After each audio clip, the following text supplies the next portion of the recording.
Nerds of the association, welcome to the show. Colton and Riley, how are you guys today? Fantastic. Doing great. Just getting ready to jump back into the law school life. So, got my highlighter, ready to go. Colton, I heard something about a overnight trip. Did I hear a dune buggy experience could be happening? Yeah, you know how it goes.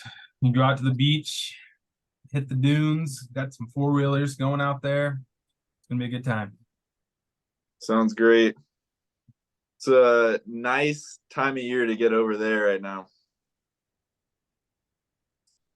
All right, we are going to restart a series that we did last summer where us as Portland Trailblazers basketball nerds react to the rest of the association teams, or some of the rest of the association's teams. I don't know if we're going to get to all of them.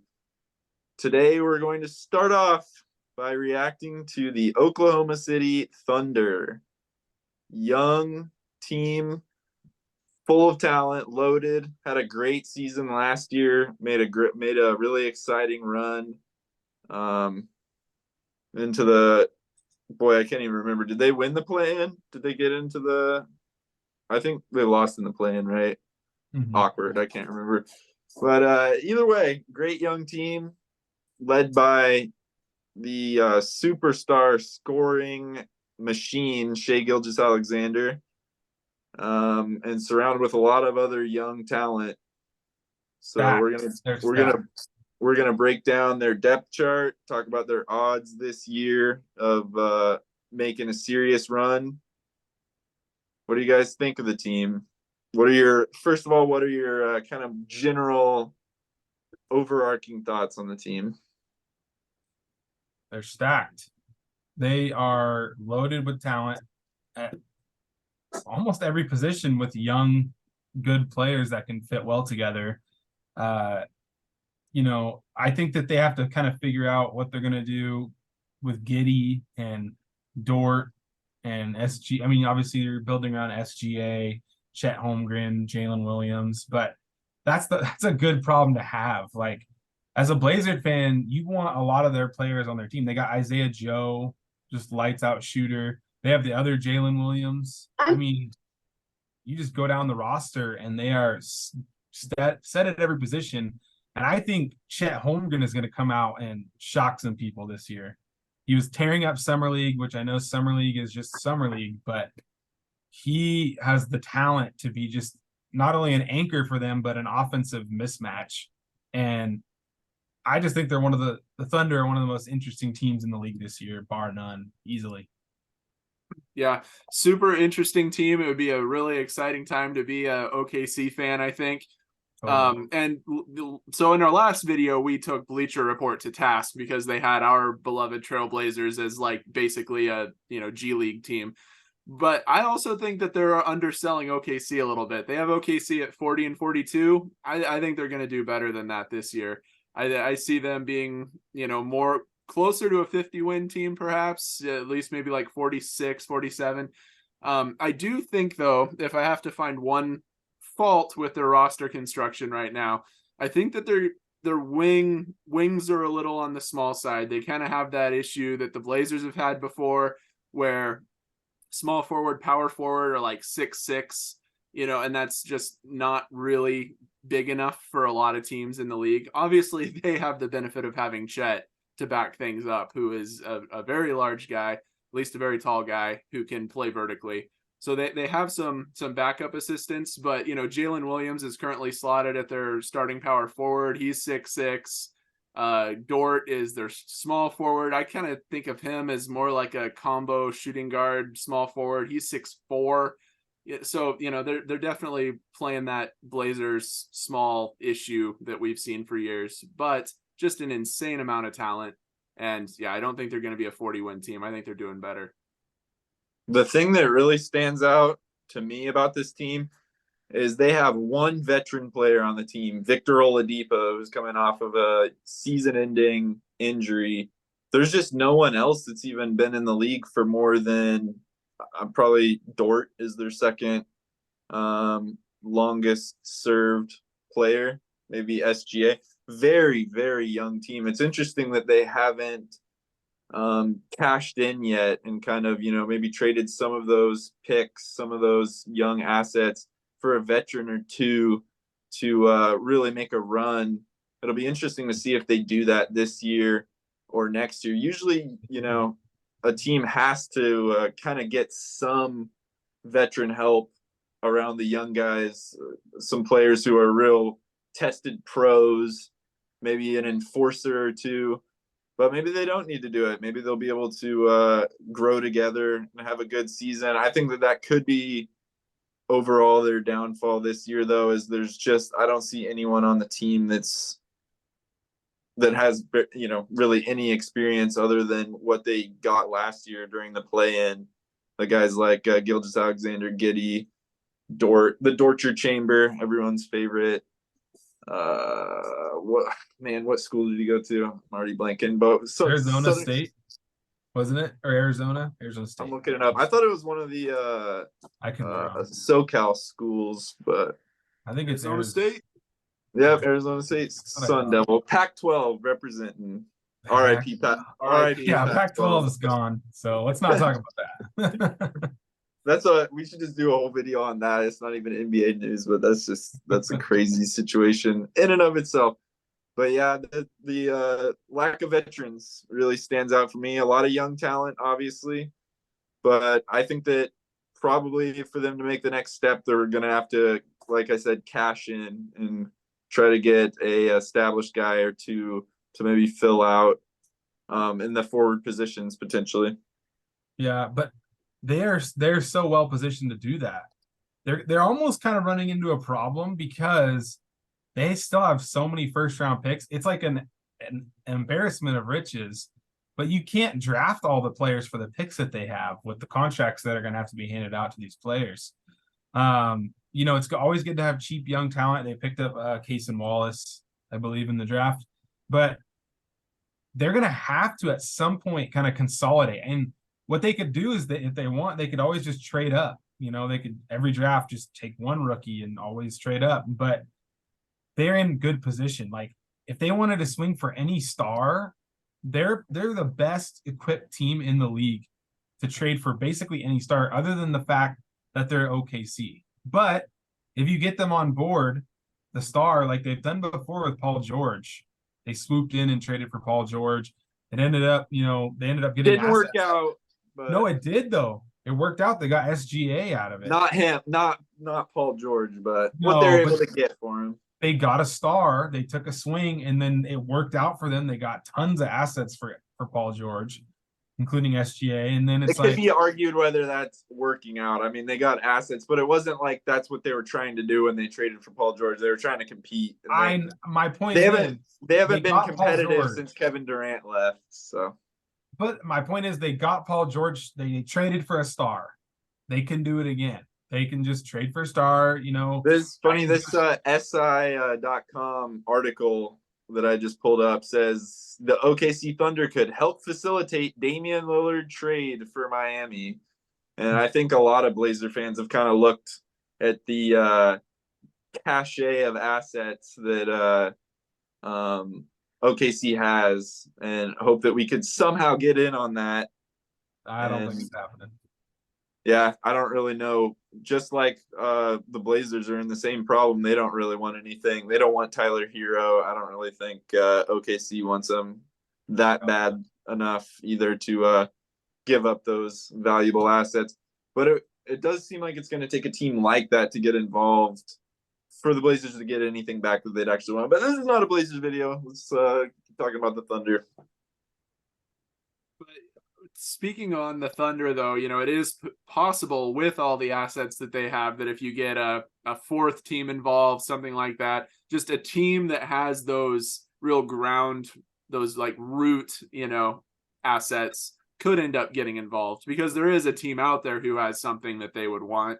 And maybe they can get some picks involved to try to facilitate what would probably be the biggest trade of the summer that we're all just like seems to be kind of suspended over the whole league. It's like the Dame trade and the James Harden trade, and everyone probably wants OKC to get involved in either one of those. Last I heard, Daryl Morey isn't part of the OKC franchise, so maybe James Harden would be okay with being a part of that. I don't know. Harden returned to OKC. I don't think Thunder fans would really want that at this point, and I wouldn't if I was them.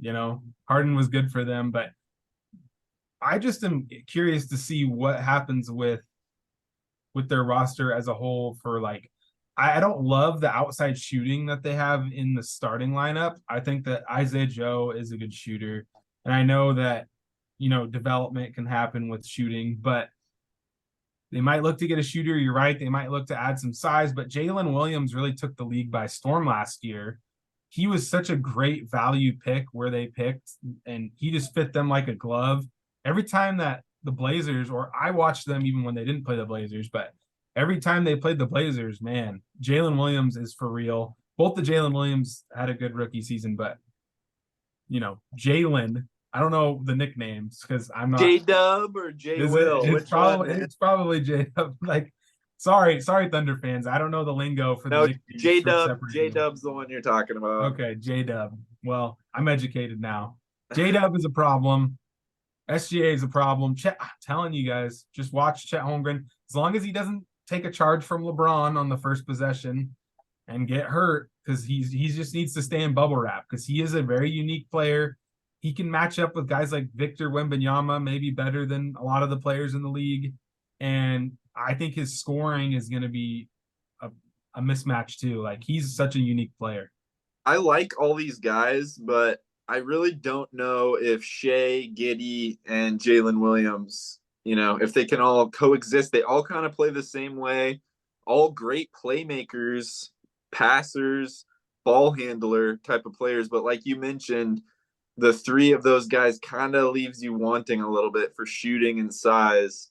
And it feels like they're just got it, kind of like the Blazers have the issue with Sharp, Scoot, and Anthony. It sort of feels like one of those guys is probably going to be the odd man out. It's not going to be Shai, I don't think. That would be ridiculous if it was. Josh Giddey is 6'8", though. I mean, he has size. But Jalen's I think he's right in that wheelhouse too. He's 6'6". So it's not like they're small necessarily, but they're just, like you said, unless there's a leap with shooting for one of them, none of them are really knockdown shooters or spacers necessarily. They're all kind of drive-oriented players, playmakers, which is good. You want that. It's not like, it's not like you have to get rid of one of them because they're not talented or whatever. It's almost like you have an embarrassment of riches with these guys, and there's kind of too much going on there, and they're probably going to have to make a decision. Maybe they can make it work. It'd be exciting if they could. That'd be kind of a different sort of look for a team than the league's ever seen before. I can't think of a team that's where three guys that all kind of have that ability all coexist together on one team. Maybe Westbrook, Harden, and Durant is an example of one of the last times that happened, where there was three, just like supernova type of players that really altered the game that much, and they maybe made a horrible mistake in breaking that up. So maybe Sam Presti doesn't want to repeat the past, and maybe he will try to keep them together and figure out a way to make it work. Their coach seems like a good coach too. Maybe he'll figure out a way to help them make it work together. They're all young. They're all pliable still. They're all have a lot of talent. How bad was Perkins over Harden with hindsight? Yeah. Didn't they trade? I don't think it was. No. They traded him for. They traded Harden for Kevin Martin to the Rockets and a few other pieces, but the main piece was Kmart. And and then they traded Jeff Green for Kendrick Perkins, I believe, which also was a little bit of a head scratcher. I mean, Jeff Green, not quite the player that James Harden was, but it's kind of like looking at a relationship from the outside, though. Like, you don't really know what's actually happening inside that relationship. It might have just not really been working out, I mean, I think that you have to see Yeah, you have to see what you can do to try to keep stars like that together. And It didn't obviously work in Brooklyn either. everyone's When always going to Harden be and asking. Kyrie and Durant were all in Brooklyn, they had the exact same implosion happen. So They must just not like playing together. I mean, it really might just come down to that. They might not want to say that publicly. Maybe they like each other, but it just doesn't seem to work. But anyway, getting back to where the team's at right now, I do just think, going back to my original point, I think that they're going to have an issue with size, because it's been a maybe 5 years ago, if you told me that you were going to have four, like, basically 6'6" guards that could, drive and score, and then a 7-1 superstar, that might have been pretty tempting. But I just feel like the league has started to get bigger, not just at the center position. It started to get bigger again at power forward, and I think that, yeah, they're just going to have an odd man out situation. Maybe it might be Giddey. I don't, and maybe Giddey's someone that they could get a lot for potentially, but I don't necessarily think that the four, like, 6'6" guys, they're all 6'4" to 6'8" plus the 7-1. I think that they might get pushed around a little bit. let's talk about Shai a little bit here. I mean, he's made a jump every year he's been in the league, but last year he averaged 31.5 points on 51% shooting, 90% from the free throw line. He's getting there 11 times a game. The one weakness maybe you could say about his game, 3-point shooting, 34.5%. Doesn't really shoot the ball that much. He's good enough, athletic enough, and has enough endurance and ability to just keep attacking the hoop over and over. So what do you think the chances are of him taking another step this year versus maybe regressing or maybe staying the same? That's tough. I think there's a chance that his points per game might come down a little bit if Chet is back and healthy and playing at a super high level, because 31 it's a lot. Usually when a guy has 31, it's because he's either, an MVP, or because he's the best player on a team that's maybe depleted or rebuilding, which has definitely been the case there for the last few years. So, shout out to him. Great individual season last year, and he put the team on his back to get a lot of wins that they wouldn't have got otherwise. So lots of love for SGA. But yeah, I wouldn't be surprised if his points per game came down into maybe the upper mid 20s, and hopefully he gets a few more assists a game. And if that happens, that might be what it takes for them to take the next step to being a, plus 500 team. You guys said it, that he improves every year. Imagine if he gets in the lab and comes out with a 3-point shot that's at 37%. And I'm not even saying that means he needs to change his game and become a shooter, but if he has the threat where they have to press him on the drive, so then it makes his drive even more, tough to stop, because you have to guard him out of the 3-point line now.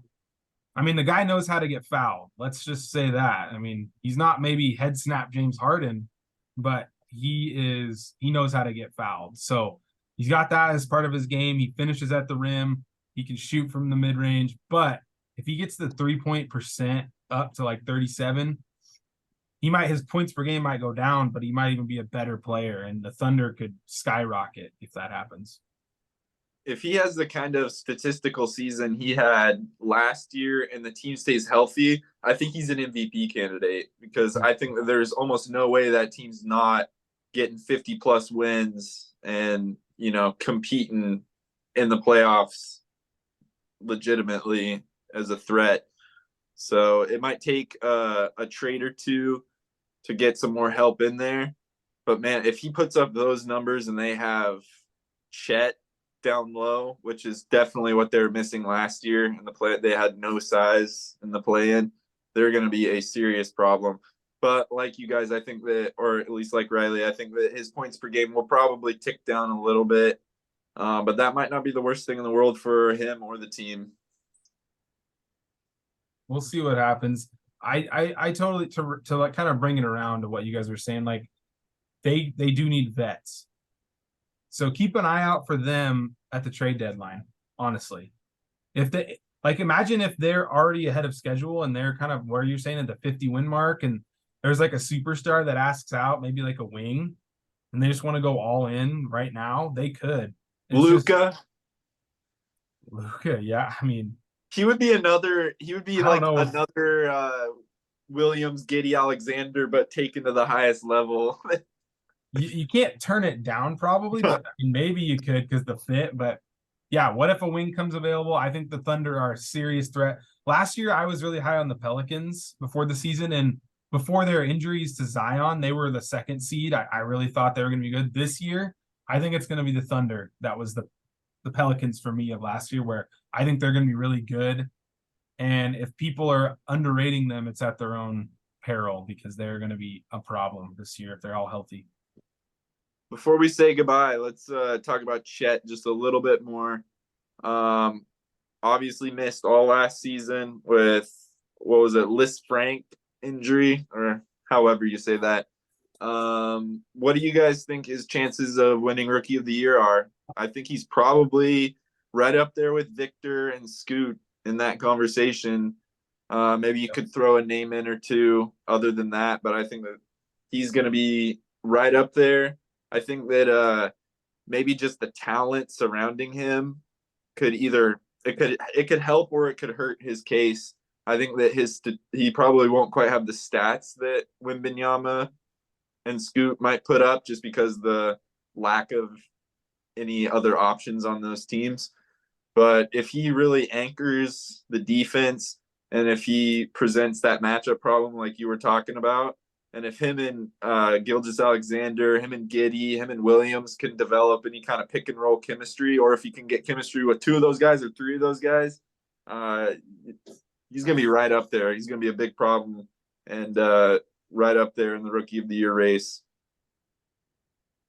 Yeah, I mean, I think that if he is a serious candidate for Rookie of the Year, then we're definitely looking at SGA probably losing a few points per game because there's only so many shots to go around. But I mean, that would be better for OKC. If SGA is playing anywhere like he has been and Chet is a Rookie of the Year candidate even, then yeah, they're a 50-win team most likely, which would be super exciting for those fans that have been waiting to see this for it feels like years now. Finally seeing a healthy Chet could be really, really fun. I hope that it works out. I think that there's still some concern. I mean, we've seen that he can go down and it could happen again, but apparently he's put on some weight, put on some muscle. He's stronger now. He's 21 now instead of 20. I mean, it makes a difference. And so, yeah, it will be interesting to see. I think that OKC has more pieces that will eat away at his stats than the Spurs do, kind of like you said. And so, yeah, I think that it'll be a little bit of an uphill battle to beat the media narrative and the stats that Victor's probably going to put up, but he's going to be in the race. Yeah, the media narrative is tough to stop.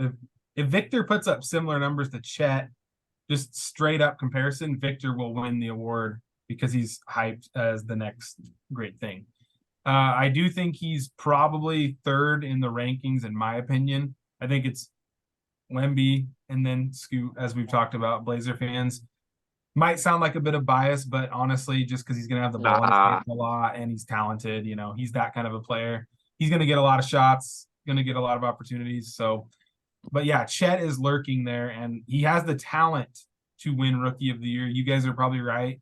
It depends on the team around him. It depends on shot distribution and how much he impacts the game winning. If he puts up monster block numbers, and is like sealing off the rim, what if he's blocking, 3.5 shots per game coming out the gate, along with, 10 rebounds, 11 rebounds, and 19 points per game, and they're like winning, or 18 points per game. Could be tough. Could be, he's going to be a problem. So I think he's got a shot to win it, but you guys are probably right. I have him at 3 as far as like Rookie of the Year candidates. You know what I'm excited for? I can't wait to see the first Chet Holmgren versus Wembanyama matchup. I don't know if that's probably won't be televised, but I might have to sail the seas and get on a pirate ship to watch that one, because that's going to be exciting watching those guys go back and forth.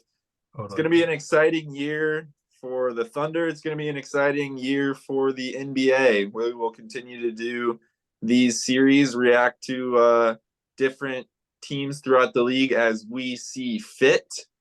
Be sure to tune in to see our reactions to those teams. thanks for watching, everyone. Thunder fans, comment below. Tell us what you think of what we thought.